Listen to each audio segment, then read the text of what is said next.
Magandang gabi po sa inyong lahat. Palakpakan po natin ang Panginoon. Tayo po ngayon ay nasa ika-6 na araw ng ating pagnunubena, 6 na araw na ating paghahanda para sa kapistahan ng inyong mahal na patron, si Maria, ina ng mga dukha. At sa ating pagninilay ngayon, mga minamahal na mga kapatid, nais kong bigyang diin kung ano nga ba ang kahulugan ng pagiging dukha ni Maria? Taas po dito ang kamay ng mga dukha. Aba, mga mayayaman kayo lahat ha. Taas yung kamay, huwag mahiya. Itaas nyo yung kamay nyo hanggang sa maamoy nyo yung kilikili nyo. May naamoy ba kayo? Kung wala kayong naamoy, ibig sabihin, hindi kayo mga dukha. Di ba? Kung may naaamoy kayo, ibig sabihin, dukha kayo katulad ni Maria. Wala kayong pambiling, deodorant. Si Maria ay ina ng mga dukha. What does it mean to become poor like Mary? Alam nyo, yung salitang poor ay may 4 na letra, hindi po for, kundi poor. P-O-O-R. At sa palagay ko, yung salitang iyan ay sumasalamin sa katangian ng mahal na Birheng Maria. Mary is poor, and Mary, she is poor because yung katangiang, yung 4 na letra na iyan ay nagpapahayag sa buhay ng ating mahal na ina. For Mary, poor means prayer, obedience, offering, and reaching out. Unahin natin yung prayer. Alam nyo, sa Biblia, pag sinabing poor, hindi lang po ito yung tumutukoy sa mga taong walang pera, walang hanap buhay. Sa Biblia, pag sinabing poor o mahihirap, hindi lang po ito tumutukoy sa mga balo, sa mga wala ng mga magulang, sa mga ulila, sa walang mga jowa, kundi ang pagiging poor sa Biblia o ang pagiging dukha sa Biblia ay ito din ay tumutukoy sila yung mga tao na walang ibang inaasahan at kinakapitan kundi ang Diyos. Ang tawag dito sa Biblia ay the poor of Yahweh or the Anawim of Yahweh. At isa doon si Maria. Sapagkat sa buhay ni Maria, mababatid natin na wala naman siyang ibang kinakapitan, wala siyang ibang inaasahan kundi ang Diyos. Kaya di ba kung babalikan natin yung Beatitudes ni Jesus, ano yung pinakaunang Beatitudes? Blessed are the poor in spirit, for theirs is the kingdom of heaven. Si Maria ay dukha sapagkat namuhay siya sa panalangin at pagdarasal. Kung babalikan natin yung naging buhay ni Maria, masasabi natin na si Maria ay madasalin. Si Maria ay laging nagdarasal. Alam naman po natin sa kasaysayan, di ba? In the apocryphal books, sinasabi ng ibang mga biblical scholars na bago naman talaga nag-commit si Maria para maging ina ng Diyos, actually nakatalaga na ang buhay ni Maria para sa Diyos. Kaya di ba, sinasabi na nung nagpakita daw ang Anghel Gabriel sa mahal na Birheng Maria, ito'y nagpakita sa kanya saan? Sa sinagoga. At ano ang ginagawa ni Maria sa sinagoga? Hindi naman nagdi-decorate lang ng mga bulaklak doon. Of course, si Maria ay nananalangin at nagdarasal. At maging sa enkwentro nila kay Anghel Gabriel, di ba? After the encounter or after Mary encountered the angel Gabriel, ano ang naging tugon ni Maria? Pinagbubulay-bulayan ng mahal na ina kung ano ang sinabi ng anghel. Mary kept it into her heart. At ito yung laging sinasabi sa atin sa Ebanghelyo. Nung ipinanganak ang ating Panginoon, yung mga pastol ay nagpakita nung ang mga pastol ay dumalaw sa bagong silang ni Jesus. At ang mga pastol ay nagpahayag patungkol sa batang isinilang. Ano ang naging tugon ni Maria doon? Sa mga sinabi ng pastol, pinagninilayan at pinagbubulay-bulayan ng mahal na ina ang sinabi ng mga pastol. Sa madaling salita, dinadala lagi sa panalangin.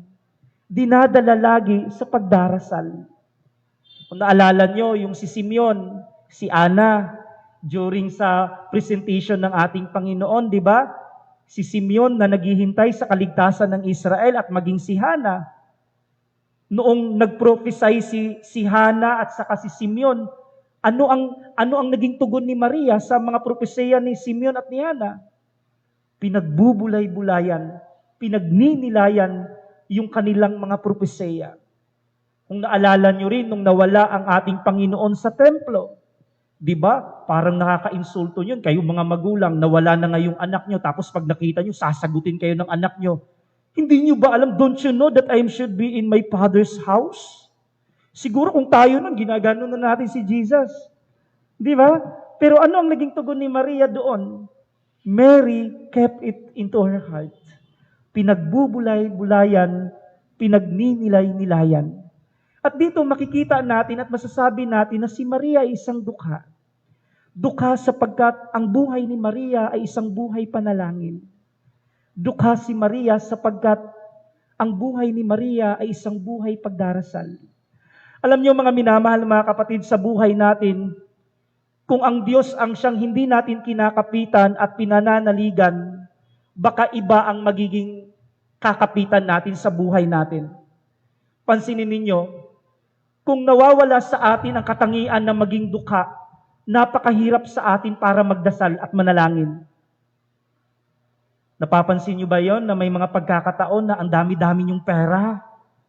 Di ba parang minsan ang hirap-hirap manalangin at magdarasal? Kasi yung sasabihin ng iba, may pera naman ako, bakit ako magdarasal? Kung magkakasakit ako, pupunta ako sa St. Luke's, may pambayad ako eh. Di ba? Pero napakaganda yung katangian ni Maria dahil ipinakita niya sa atin kung ano ang kahulugan ng pagiging dukha. Na ang pagiging dukha ay hindi lang ito nakabase sa pagkakaroon ng mga material na kayamanan, kundi ito ay isang katangian na wala tayong ibang inaasahan at kinakapitan kundi ang Diyos.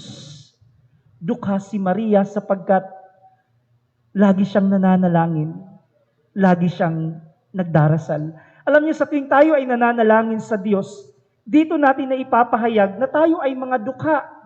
Di ba? Kasi sinasabi ng isang spiritual writer, whenever we pray to God, in front of God, we are all beggars. Lahat tayo ay mga ano bang beggars sa Tagalog? Pulubi. Kasi nanlilimos tayo sa Diyos. Di ba? Sa tuwing tayo ay nagdarasal, tayo ay nanlilimos sa Diyos. Kaya napakaganda dahil sa buhay ni Maria, ipinakita niya sa atin kung ano ang kahulugan ng pagiging dukha. To become poor is to live in prayer. Prayer. Pangalawa, si Maria ay dukha dahil ang buhay ni Maria ay laging pagsunod at pagtalima sa Diyos. Yun yung obedience.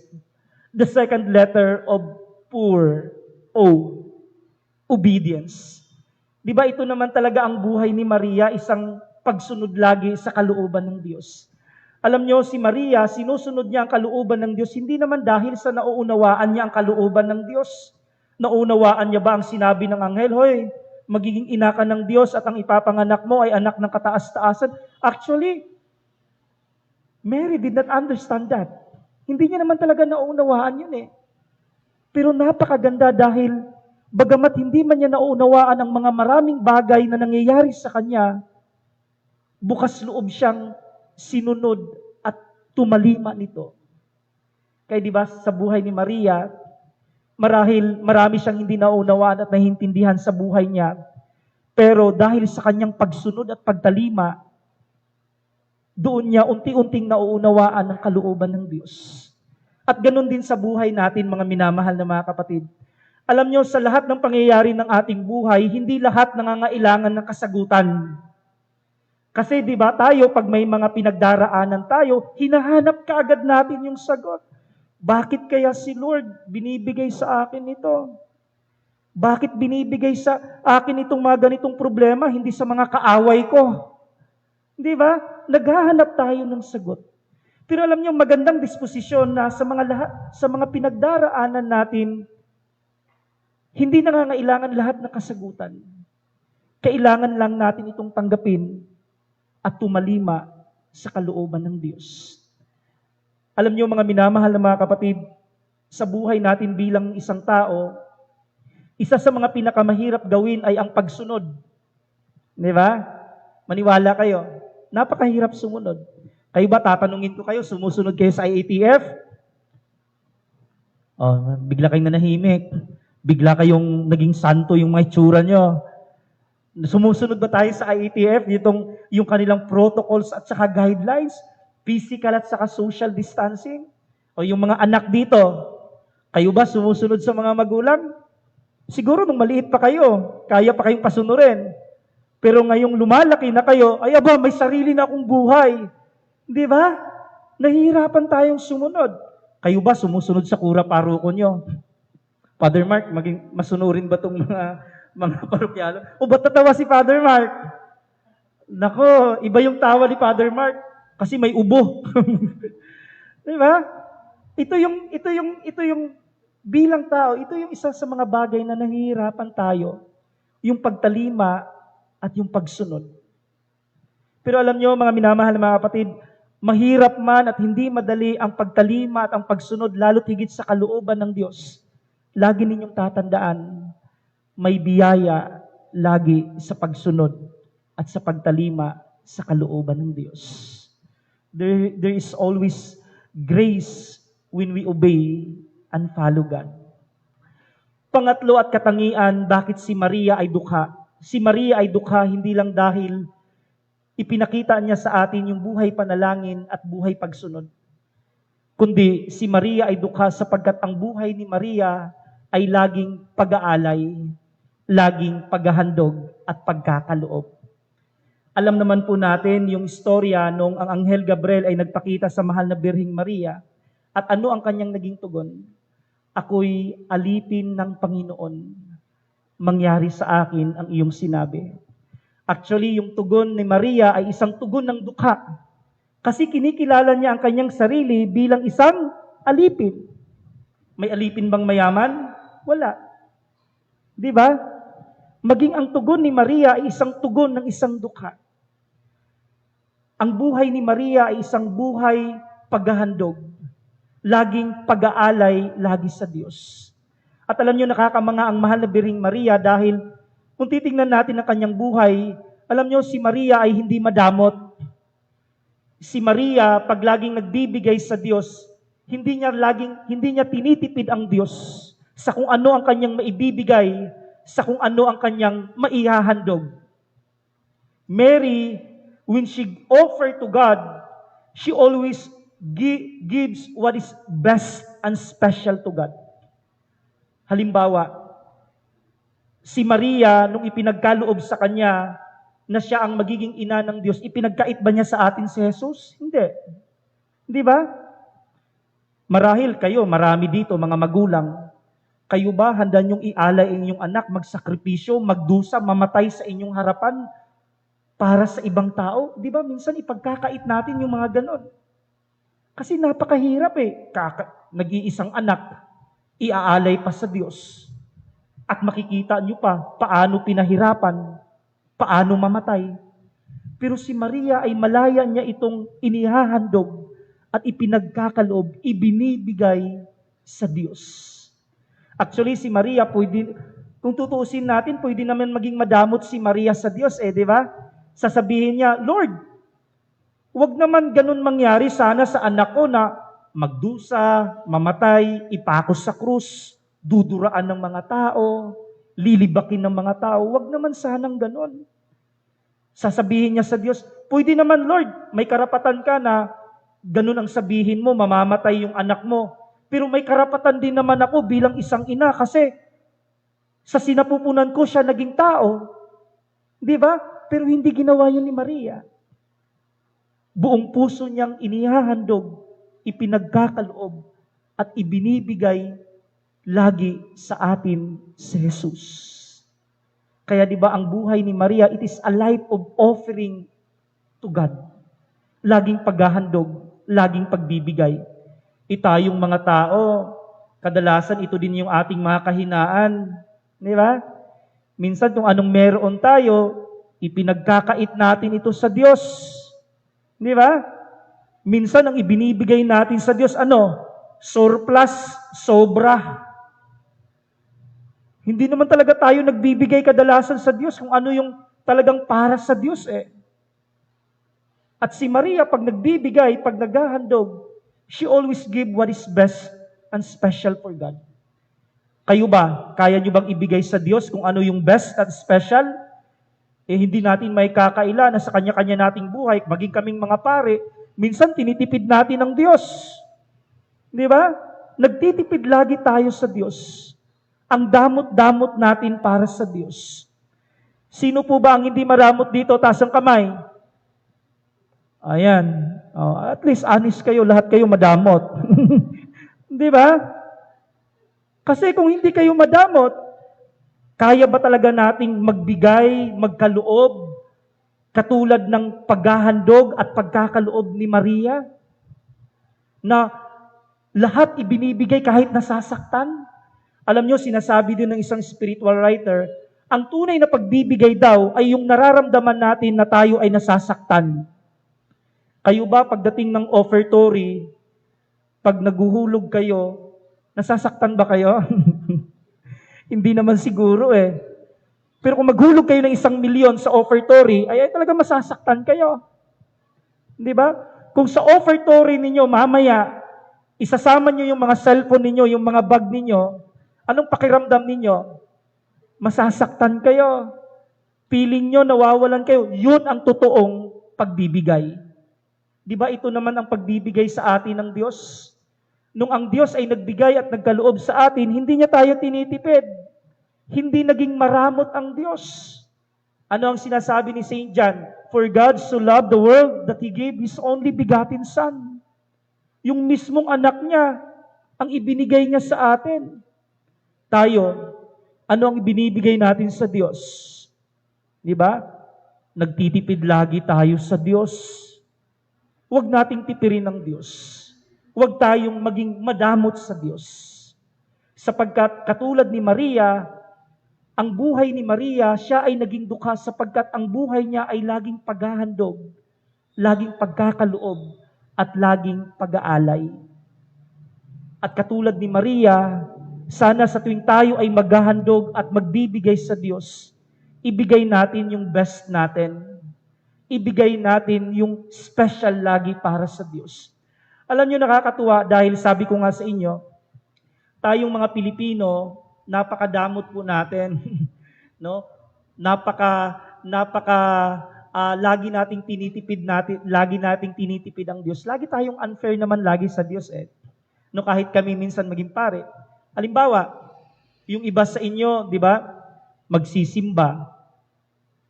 Pagdating ng simbahan, late naman, lapit-lapit lang ng bahay. Masasabi nyo bang binibigay natin yung best sa Diyos? Di ba? Tapos, late ka na nga. Sasabihin pa ng nagsisimba, tagal-tagal naman mag-sermon ng paring ito. Kararating mo lang ng simbahan, hindi pa nga natatapos yung misa, gusto mo nang matapos ka agad, late ka na nga. Masasabi ba nating nagbibigay tayo ng best sa Diyos? Di ba? O, halimbawa na lang, kung hindi natin tinitipid ng Diyos, sa tuwing tayo ay nagsisimba, especially during Sunday, ano yung suot-suot natin? Iba sa inyo, naka-short, naka-sando, naka-chinelas. Masasabi nyo bang maibibigay nyo yung best at special sa Diyos? Di ba? Yung mga ganong pamamaraan na lang. Kaya sana, katulad ni Maria, ang buhay natin ay laging pagkakaloob, laging paghahandog. Pang-apat at panghuli, bakit dukha si Maria? Hindi lang dahil si Maria ay ipinamalas niya sa atin yung buhay panalangin, buhay pagsunod, buhay pag-aalay, kundi Mary is poor because she reached out others. Reaching out. Kung naalala nyo yung tagpo, nung si Maria ay dinalaw niya ang kanyang pinsan na si Elizabeth, nung nalaman niya na ang kanyang pinsan ay nagdadalang tao, si Maria ay nagdadalang tao rin. Di ba? Pero sa kabila ng kanyang sariling pangangailangan, hindi ito ang nagiging hadlang para hindi niya makita ang pangangailangan ng kanyang pinsan na si Elizabeth. Reaching out. Di ba ito yung buhay ni Maria? At maging sa kanya-kanya nating buhay, ito ang ginagawa ng mahal na Birheng Maria. Lagi sa atin siyang tinatawag na para mamiminto sa atin at batid natin sa ating buhay, maging sa ating pananampalataya, na ang mahal na Birheng Maria ay hindi nagpapabaya sa atin. At patuloy siyang nagre-reach out sa atin magpahanggang ngayon. Kaya di ba bilang mga Katoliko, sa tuwing tayo ay nananalangin, sa tuwing tayo ay nagdarasal, kasama sa panalangin lagi si Maria. Sapagkat alam natin na si Maria ay hindi niya binabaliwala yung ating mga pagsusumamo at panalangin para sa kanyang anak. Inilalapit niya tayo. At ito yung reaching out ni Maria. At ganun din sana tayo mga minamahal na mga kapatid. Alam nyo, ngayong panahon ng pandemya, maraming nawalan ng trabaho. Maraming ang nawalan ng hanap buhay. Sana nitong panahon ng pandemya ay may pakita din sana natin itong katangian ni Maria. I-reach out yung ibang tao. Oo, sa panahon ngayon, laging ipinapaalala sa atin ng IATF na physical distancing, social distancing, pero sana ang ating mga kalooban at ang ating mga puso ay hindi naging distansya sa mga taong nangangailangan. At ito sana ang ating tugon, katulad ni Maria na nagre-reach out tayo sa mga taong nangangailangan. Huwag sanang maging hadlang na ang sarili nating mga pangangailangan, ito yung magiging dahilan para hindi natin makita yung pangangailangan ng ibang tao. Mag-reach out tayo sapagkat ito ang pagpapahayag na sa buhay natin, bagamat tayo ay nagiging dukha, ipinapahayag natin ang ating pananalig at pag-asa sa Diyos. Lagi nating tatandaan, si Maria ay dukha sapagkat si Maria ang kanyang inaasahan at kinakapitan, walang iba kundi ang Diyos.